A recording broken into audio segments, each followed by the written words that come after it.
when you get the tablet out for the gas and go, what probes are you using for that? Do you just have fill piece probes you use for everything? Yeah, I've got I own Harbor Freight tools. Hey, way to go, man! I got some too, like the 1,000. Apache 8200 or something. Oh yeah, it's like the Pelican case. I've got it cut out for all the different probes, and that box comes out every time I go to hook up probes. Now, I probably am not going to launch static on a gas and go, but by the time I've got my pressures and condenser information, I might as well throw the air probes up and get a record of the system's overall basic performance. That's what I'm saying. I tell you what, I love. Speaking of Apache, these are pretty good cases. Right They here. are.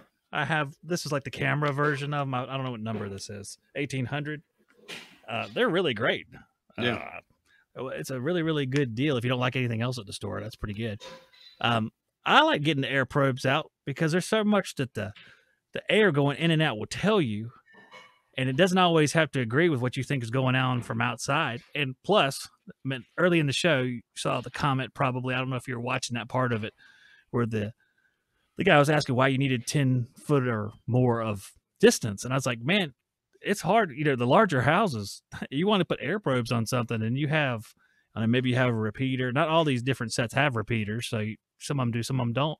But I would have trouble reaching everything. I don't know about you, but with the fill piece is probably the best of the group besides iManifold. Well, Zach, you don't have to go to a register.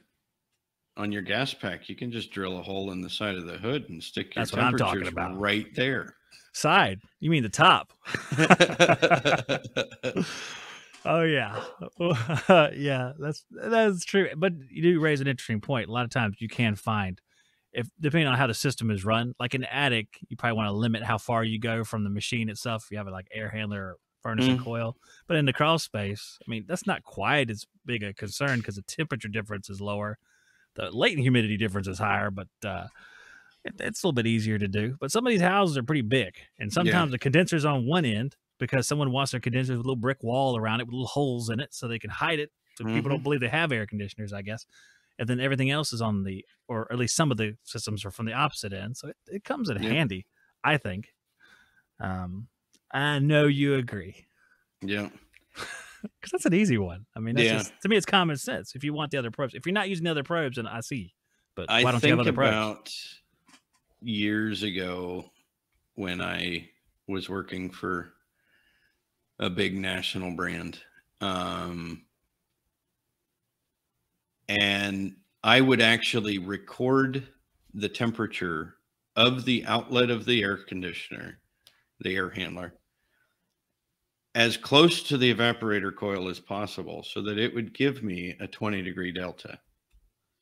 Was that on purpose? Did you purpose? Yeah. I didn't know any better. I mean, at the time, I honestly thought that a 20-degree delta was perfect performance.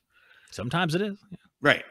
And if I didn't get a 20-degree delta, I would move my probe around to different holes until I got a better temperature split. Fixed. And, you know, it's one of those things that ignorance is bliss. Yeah, you're right about that. Ignorance definitely is bliss, because if you have the knowledge to know that first you can't put it right there at the coil or whatever, and then you're compelled to actually work harder. Yeah. Hopefully you're compelled to work harder, or you're going to feel bad about yourself all the time. Yeah. So that's the alternative. But I tried that once with the probes. I had drilled a hole in the plenum right above the evaporator, and I couldn't figure out why my delta T was so horrible. And I went round and round thinking about it. And then I realized that I had drilled my hole very close to the top of the blank at the top of the A coil. And the probe was almost laying in that channel where the coil pieces come together. And there was no air right there. That's funny. That was close too. That was Yeah. close. Close, but no cigar. But I took my probe to a register nearby, like the closest indoor register.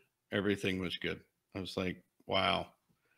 Somebody I was talking to recently was like, we give up on diagnosis once we get the measurement that we expected to get.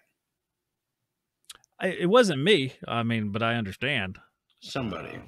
Because, yeah, you can alter. For example, you talk about multiple issues at once. You have a system that's low in charge where the delta gets smaller because of the charge deficiency.